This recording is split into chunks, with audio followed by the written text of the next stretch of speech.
Olá, seja bem-vindo ao canal. Nós vamos hoje conversar sobre o tema do Setembro Amarelo, onde se faz principalmente abordagens sobre a questão do suicídio, que é um tema muito difícil de conversar, porém é um tema extremamente importante, porque isso acontece todos os dias. Eu sou a doutora Celeste Oixinaz, médica psiquiatra, e estou aqui para poder te ajudar a desvendar os mistérios do cérebro e aprender mais sobre o comportamento e as emoções. O tema suicídio é um tema que, inclusive, entre os colegas na faculdade, é um tema que, infelizmente, ele não é muito conversado. Falar sobre suicídio é algo que ele realmente, até aqui para conversar, trava a gente, porque é um tema que ele nem sequer é natural. Quando a gente fala de alguém tentar contra a sua própria vida, a gente está falando de um assunto que até o meu cérebro fica travado aqui para falar. Por quê? Porque não é uma coisa natural. O nosso cérebro foi programado para que a gente possa sobreviver, para que qualquer coisa que aconteça, eu tenha uma reação automática e eu corra ou eu lute contra aquilo, mas para que eu sobreviva. Então, falar sobre suicídio é algo muito difícil. No entanto, é um tema diário. Por quê? Conforme a Organização Mundial da Saúde, e esses dados são de 2018, mais de 800 mil pessoas perdem ou tiram as suas vidas devido ao suicídio a cada ano. Esta é a segunda causa mais comum de morte entre os 15 e 29 anos. Isso é assustador e, portanto, deveria ser algo que a gente não conversasse somente em setembro, mas de janeiro a janeiro, porque é totalmente contra a nossa vida. Por outro lado, tentar explicar o que acontece, por que acontece, também tem a ver com a gente tentar explicar o que é inexplicável. Na realidade, esses dados também não são atualizados, eles são antigos, mas se acredita que a cada uma hora, 3 pessoas tiram a sua vida no mundo. Então, é algo muito grave. E a gente está falando sobre algo que acontece, e a maioria das mortes, elas são evitáveis. A pessoa que que ela tenta o suicídio, né, e que ela consegue, na realidade o que ela tem é um enorme de um desespero. É um desespero, tamanho desespero, que o cérebro dela bloqueia o sistema de sobrevivência. Então, a ideia do suicídio, ela é uma ideia de morte e ela está relacionada com um enorme sentimento de desespero que aquela pessoa sente, que ela não encontra nenhuma outra saída, literalmente. E isso faz com que aquele indivíduo, normalmente tomado por um impulso, ele cometa algo contra a sua própria vida. A maioria dos pacientes, eles têm transtornos psiquiátricos e entre os transtornos psiquiátricos, o mais comum são os transtornos do humor. Então, quando a gente vai ver o histórico daquela pessoa, geralmente está relacionado, tem um transtorno do humor. Fora outras coisas que também são possibilidades, né? Transtorno da personalidade, transtorno do uso e abuso de substâncias, ou ainda na esquizofrenia, né? Pacientes também que têm muita ansiedade, na depressão também pode acontecer. Mas ele em si é um ato do maior desespero que a pessoa pode imaginar. Então, a gente, na realidade, não sabe. Falar sobre suicídio é um tema tão difícil, porque ele vai contra a condição humana, que uma das coisas é que inclusive é difícil assumir publicamente que ninguém, absolutamente ninguém, consegue explicar o que acontece no cérebro quando uma pessoa tem uma ideia suicida. Então, a gente tem várias teorias, a gente tem hipóteses, a gente tem estudos que nos mostram vamos dizer assim, estatisticamente, né, em termos de sexo, de região, de raça, de história, mas na realidade, a gente tentar explicar o suicídio é tentar explicar uma coisa inexplicável.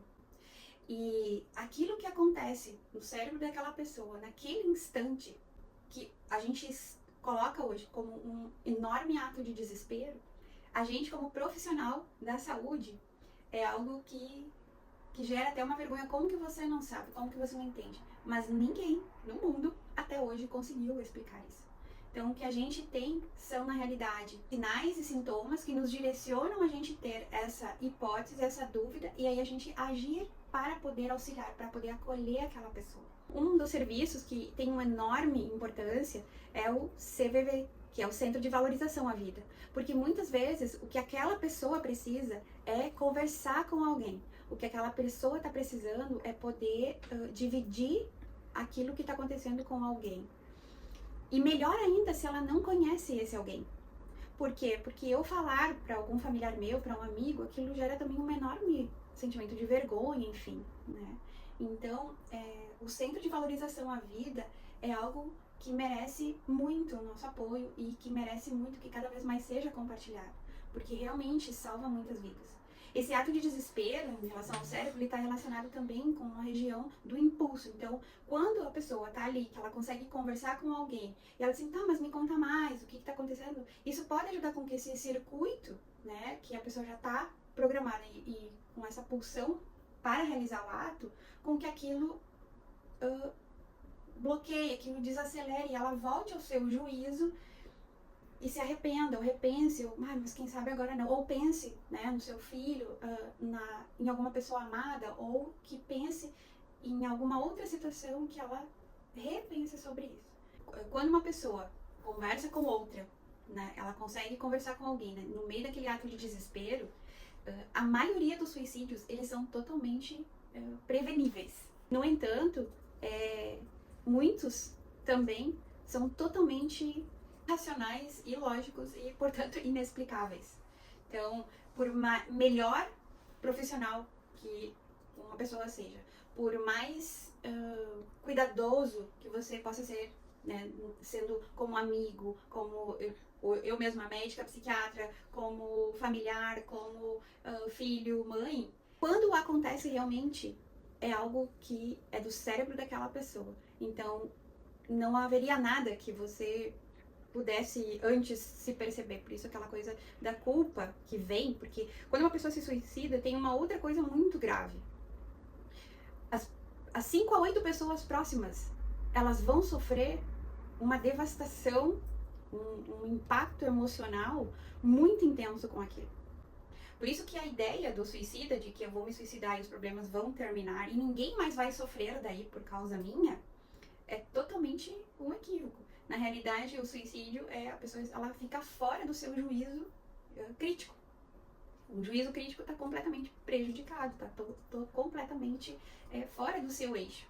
Então, só me vem novamente, a gente tentar explicar uma coisa que é inexplicável. Então, o que profissionalmente a gente faz? No momento em que a gente constata, né? Então, que o paciente está tendo ideias de morte, ideias de causar dano a si mesmo, e que isso se repete, e que isso também tem a ver com uma história que a pessoa viveu e que recentemente provavelmente tenha sido intensificada. Então aquele sofrimento ele se intensificou. Ou algo brusco, né? Recentemente caiu 2 aviões, tipo uma coisa completamente inesperada. Então a gente pode fazer essas hipóteses. Então o que profissionalmente a gente faz? A gente ajuda o paciente ou você pode ajudar o seu amigo. Primeiro a perguntar, olha, o que aconteceu com você foi, nossa, nem sei como é que você está aguentando. Você já pensou? Essa pergunta não deve nos causar medo. Você já pensou em sumir daqui, em desaparecer, em morrer? A gente não precisa ter medo de fazer essa pergunta. E ficar pronto para a pessoa dizer que sim. Não faça uma cara de espanto. Se você vai fazer uma pergunta, se prepare para a resposta. Sim, já pensei, né? Então, se tem uma resposta que nunca se deve dar para alguém, ou uma frase mas como? Você tem tudo! Isso não tem nada a ver com dinheiro, classe social, cultura, não tem nada a ver com trabalho, com sucesso. Aliás, quanto mais sucesso, é um risco maior. Então, pergunte para a pessoa. Meu Deus, se acontecesse isso comigo, eu não sei o que eu ia fazer. Você já pensou? Geralmente a pessoa quer falar. Só que ela não fala, porque ela não quer ver que o outro vai ter uma reação. Não pensa nisso. Que isso? Ai, mas tu tem tudo, né? Essa é a pior frase que você pode falar pra ela. Porque não tem a ver com ter. Não tem a ver com ser. O fulano de tal. Tem a ver com um desespero que é daquela pessoa. E você poder estar pronto pra ouvir. É mesmo? E se você pensou fazer isso? E você tá pensando isso há quanto tempo? E você pensa isso todos os dias? Há quantos dias você tá pensando isso? E você já pensou como você vai fazer isso? Então, conforme ela vai falando, o fato dela poder estar dividindo com alguém, diminui muito a possibilidade, de novo, isso são hipóteses, dela vir a fazer. Então, você está ajudando aquela pessoa. Mas não fique achando que ela não vai fazer, porque aquilo que acontece dentro dela, só ela que sabe. A outra coisa que eu posso fazer, então, é escutá-la sem julgá-la e sem dizer o que ela tem que fazer. Então, quando eu falo, o maior problema das pessoas é que elas não escutam umas às outras, eu diria também que a gente está vivendo um problema muito sério hoje em dia. É que as pessoas não se escutam elas mesmas. Eu acredito que se eu convidar alguém para ficar numa praça, ou pode ser na sala, um lugar do quarto, ou um lugar sem celular, sem uma tela, sem ninguém, onde tá só você e a natureza, ou aqui, já que lá fora tá frio, a pessoa vai se sentir meio perdida. Porque toda hora tem alguma coisa nos estimulando, e aí a gente esquece até de pensar Então, assim, e por que é importante a gente pensar em si mesmo? A gente tem momentos porque quando a gente faz isso, a gente também percebe que a gente é capaz de resolver as coisas. Nossa, mas eu já passei por isso antes. Nossa, foi difícil, mas acabou.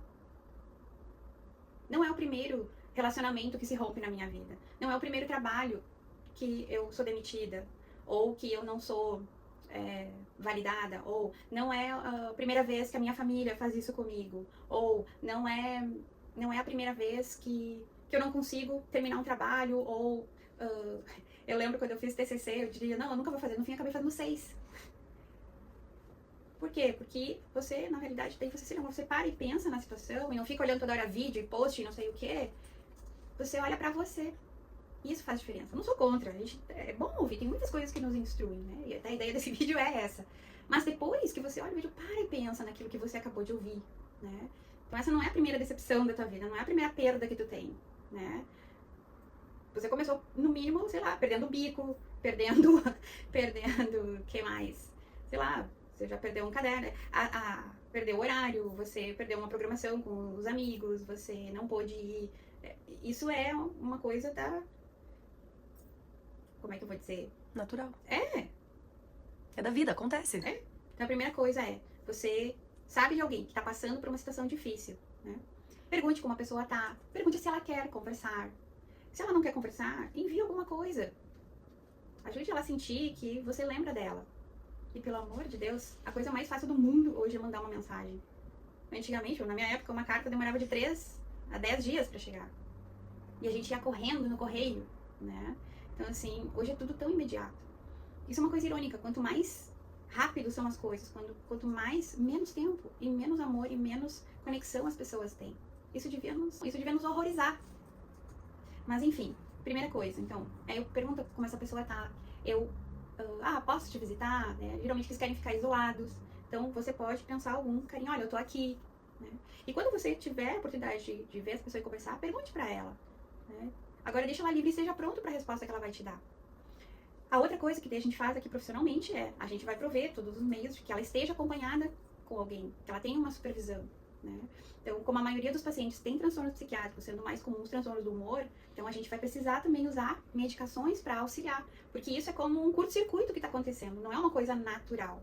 Que tipo de situações devem nos chamar a atenção, né? Então, com relação ao risco do suicídio, a gente tem por vários estudos e pesquisas, né, que ele é muito mais comum em pessoas que moram sozinhas, que nunca casaram, que têm dificuldade de ter relacionamentos. É mais comum, mulheres tentam mais, homens conseguem mais. Quando a pessoa tem a perda de um emprego muito importante para ela, quando tem a quebra de um relacionamento que foi intenso, que foi bom, né?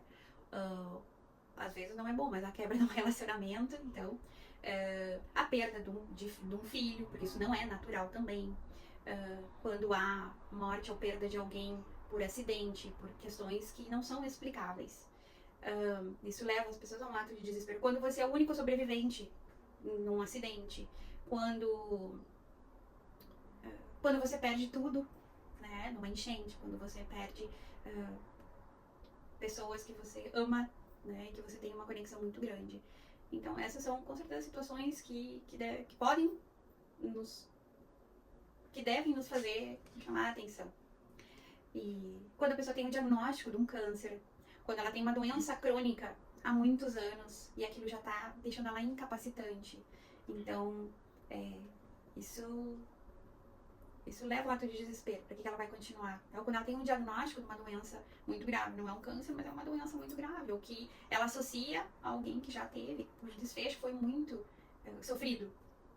Então, esse com certeza são, no mínimo, algumas das situações que podem nos levar a gente poder olhar, buscar ter um olhar diferente para aquela pessoa. Se a minha mãe tem depressão, né, ou a minha avó se suicidou, tinha depressão e se suicidou, será que eu também vou ter, ou será que isso vai acontecer com a minha mãe também? Então, na realidade, existe sim a possibilidade de ter um fator genético associado, mas na realidade está mais relacionado ao transtorno psiquiátrico que a pessoa tem, junto com a vivência que ela teve, e a partir disso, se ela buscou ou não tratamento e ajuda, então assim, existe o risco. Eu ainda prefiro usar que é como diabetes. A diabetes, ela tem o seu fator genético, ela tem o seu fator comportamental, ou seja, como eu vou me comportar em relação a essa predisposição que eu tenho, e a partir daí eu posso ou não ter a doença. Então, assim, eu, Celeste, tenho essa heredabilidade de avô, da parte materna, né? Então, como do meu pai, eu tenho uma grande possibilidade de ter câncer, né? Então, do sistema linfático. Então, o que acontece? Isso é uma predisposição. Agora, como eu escolho viver a minha vida, o que eu vou comer, os exercícios que eu vou fazer, eu vou investir na minha saúde mental, o que eu vou fazer em relação a isso é o que vai ou não, o que pode, inclusive, ajudar com que essa minha genética, ela não vença, né, o meu eu, vamos falar assim, né? Inclusive, a tecnologia REAC, ela facilita, ela auxilia principalmente no que a gente chama hoje de eixo hipotálamo hipófise adrenal, que é o principal eixo que ele modula a resposta aos estresses que a gente tem na nossa vida, que inclusive é onde atua a tecnologia REAC.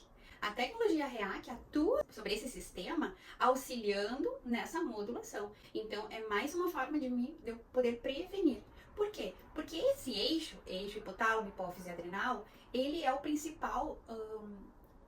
por ser uma linguagem mais simples, vou falar assim, ele vai nivelar os meus níveis de cortisol no sangue. E o cortisol, ele vai interferir em outros sistemas do nosso corpo, que tem a ver com os neurotransmissores, tem a ver com a vitalidade neuronal que eu vou ter. E hoje em dia a gente não fala mais só neuronal, tudo é neuroendócrino. E se é neuroendócrino, sendo endócrino hormonal, isso também é como um dominó, né? Uma coisa se conecta na outra.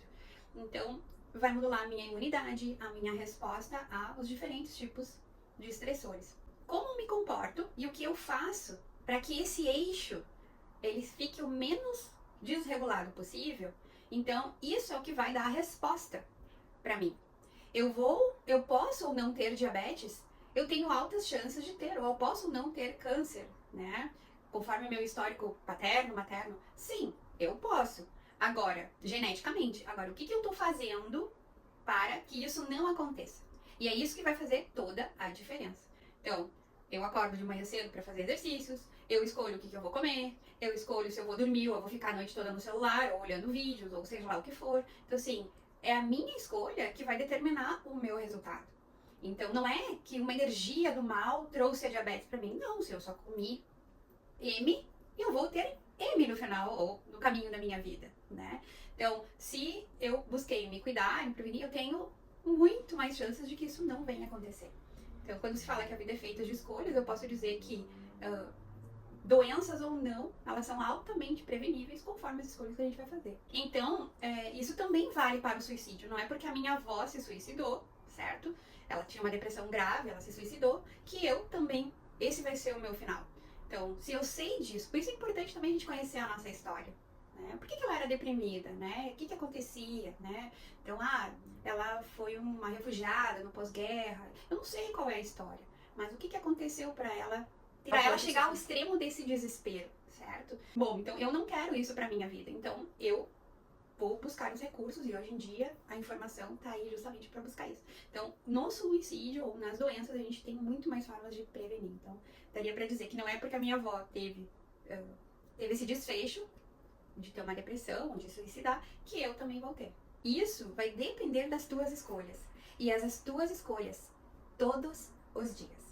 Não é na segunda e terça, né? Não é na quarta, não. É todos os dias. Cada escolha é um desfecho. Então, espero que esse vídeo tenha lhe ajudado e que você possa ter ampliado teu entendimento, tirado algumas dúvidas. E caso você tenha mais dúvidas sobre isso, você queira nos perguntar, coloque aqui nos comentários, que vai ser um prazer pra gente poder também estar até pensando em outros vídeos respondendo as suas perguntas. Então, até o próximo vídeo.